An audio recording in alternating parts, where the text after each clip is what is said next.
Monsieur le Président du Comité des Régions, Madame Vice President of the European Parliament, Mr. Minister, distinguished guests, ladies and gentlemen.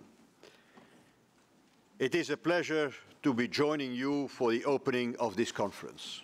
Of course, 2 full days, a room filled with hundreds of bright communication minds from across the continent, and as many smartphones plugged into the Twitter sphere, it promises to be quite a collective brainstorm.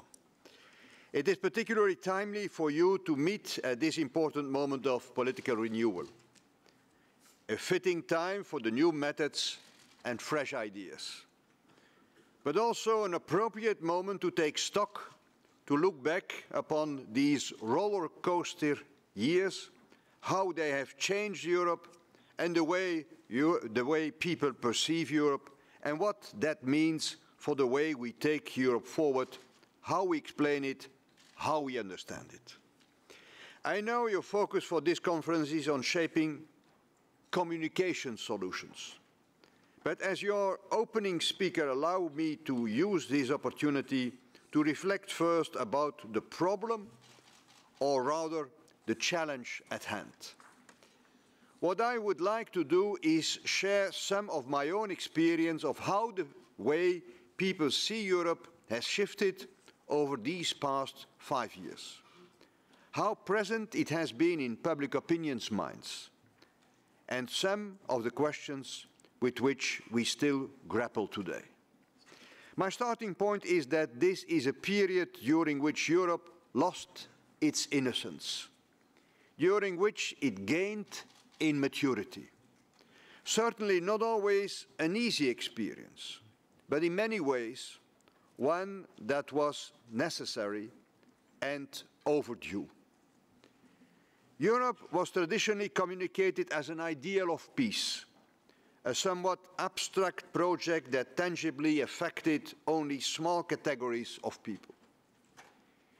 If the European Union did have a concrete impact on your daily life at the time, then chances are that you were a project beneficiary, a farmer, a cross-border businessman, or an Erasmus student. With the euro, the Union entered the daily lives, the very pockets of hundreds of millions of people. And of course, concrete reality always attracts greater criticism than dreams. But it is only with the crisis that citizens discovered, sometimes the hard way, what it really means to live in a union, how it feels to be in the same boat. People came to realize that what happens across the border, with banks, bubbles, or budgets, all this matters also to their own lives. And for the very first time, Europeans had to face the hard fact that alongside the benefits also came costs. Far from killing solidarity between European countries, as some concluded hastily at the time, what the crisis did in fact was to reveal what it truly takes to be a union. It was the very first time that European solidarity was really put to the test. Waking up to this new reality was inevitable. And for all concerned, it was a completely new experience. So it is only natural that for governments, for citizens, adjusting required time.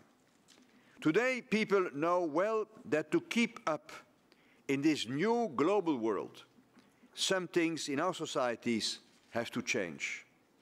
However, deciding what exactly to change and when and how is never easy. And we are paying the price for our society's inability to cut the knot. People blame globalization, but more often than not, its victims are in fact victims of postponed reforms that should have taken place earlier. They blame the current politicians, but we cannot forget that in the pre-crisis times, before 2008, some governments served on higher growth, and cheap money to let private and public debt grow, and there lies the root of our problem. The longer you wait, the bigger the problems. It sometimes seems a vicious circle. No political trust means no mandate for change. But no change will ultimately bring us to the brink of the abyss and erode trust still further. We can and must break this circle and open up a perspective for positive change. But not least from a communication standpoint, we must watch out for untenable promises. For Europe, it is especially important since many of the people's key concerns, employment, education, welfare, security, taxes, are mainly issues on which the Union as such, as opposed to individual governments, has little competence and has had little impact. Just like the economy, the public mood cannot afford another cycle of boom and bust. And just like we need sustainable growth, so through communication must we also re-establish sustainable trust. Not re-enchantment, but real results, Madam Vice President, achieved through hard work. Communication cannot be a substitute for a lack of tangible results on jobs and incomes.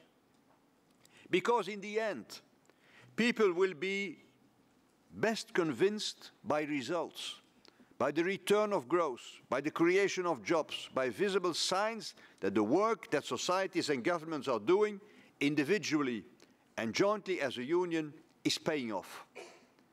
And since unemployment is people's main concern throughout Europe, the return of employment is the real test. Imagine in what situation we would be now if we hadn't saved the euro. It took gigantic efforts, but we succeeded. The problems are not over, but we avoided a catastrophe. Of course, convincing people is not just a matter of results, not just. It is also a matter of words. Leaders must tell the truth. One such truth is that there are no quick fixes and that reforms for growth and jobs take time. Another is that the ultimate answer to the crisis does not lie in new financial instruments or in a return to national currencies, but in real changes in the real economy. And there is yet another truth. The cost of non-Europe, the cost of a euro breakup would be unbearable. Those who pretend that their country can succeed on its own are selling illusions and lies. Politicians must set out clearly what is at stake. They also have to speak publicly of their European convictions. How can you ask people to support the European cause if the leaders do not have the courage to defend and promote Europe? It is as simple as that. We need a positive language. Each and every one of us must defend what we achieve, not half-heartedly, but with conviction. The conviction that in spite of the pain and the difficulties, Europe will emerge stronger and more resilient from this crisis. Some commentators and politicians believe the unpopularity of the European Union could also be remedied via another avenue, namely with a huge overhaul of its institutions. For me, this is largely beside the point, though of course some things can certainly be improved. To me, the fundamental question remains, how is it possible that people now see Europe as a reason they feel powerless and without a say, whereas it was precisely conceived to make them stronger and regain a grip on their own history? Part of the answer lies in the division of labour between the Union and the national states, and how this delicate balance has come under pressure with the crisis. Traditionally, all these years, Europe opened. It opened our borders, our minds, our economies. and national governments protect it, especially via our social models. And nobody expected otherwise. But things have changed. Globalization has put the welfare states under strain. The crisis forced European Union institutions into a new role. The result is a dramatic and rapid shift. Whereas for decades, Europe had been all about opening, liberating, unlocking, emancipating, empowering. Today it is suddenly seen as meddling, judging, prescribing, dictating, correcting, even punishing. Europe, the great opener of opportunities, is now perceived by many as an unwelcome intruder. The friend of freedom is seen as a threat to protection. A bad cop imposing reforms and tightening of budgets while national governments are expected to comply. Another untenable division of labour. We need to get the balance right. It is essential for the Union to be also on the protecting side.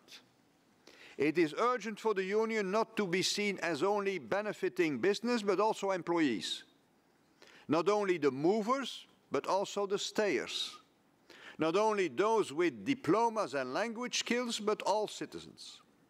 And people not only as consumers, who like cheap products and a wide choice, but also as workers, who can see in others competitors for their jobs. And how can we get this balance right? When it comes to protection, people expect two things from the European Union. First, for problems that individual countries are clearly not big enough to fight on their own, that the Union steps in. And second, where national authorities are best placed to provide care, that the Union does not get in the way. Where people really want Europe to defend their interests and keep threats at bay is on global and cross-border issues, like reckless financial risk-taking, which is why we are building a banking union, and like closing the net of international tax evasion and fraud. Or threats like internet abuse, social dumping, gas oligarchs, all issues where Europe stands its ground and is stepping up its efforts. Protecting does not mean retreating behind our borders. It does not mean commercial protectionism either. Part of it is precisely working with other countries abroad to solve problems like instability, lawlessness, or illegal immigration. This is Europe at work as a protector on issues where its size makes a real difference. Scale matters. But there are other cases where precisely because of its scale the Union must tread softly. Not disrupt, but respect familiar places of protection and belonging, from national welfare choices to regional traditions and identities, all the way down to local cheese. Knowing when to act as a union and when not to is a difficult balance. It must be the outcome of a conversation, since preserving that balance is a collective work. People expect sensible rules, fairly applied, and a fight against abuses. And to me, overall, the citizens' message to the Union is clear. Be stronger outside, be more caring inside. This is where we must focus Europe. This is where we must explain Europe, where we must communicate Europe in words and in deeds. Mr. President, ladies and gentlemen, I hope this reflection will find echoes in some of your discussions and actions over these 2 days, and I wish you fruitful exchanges. Thank you for your attention.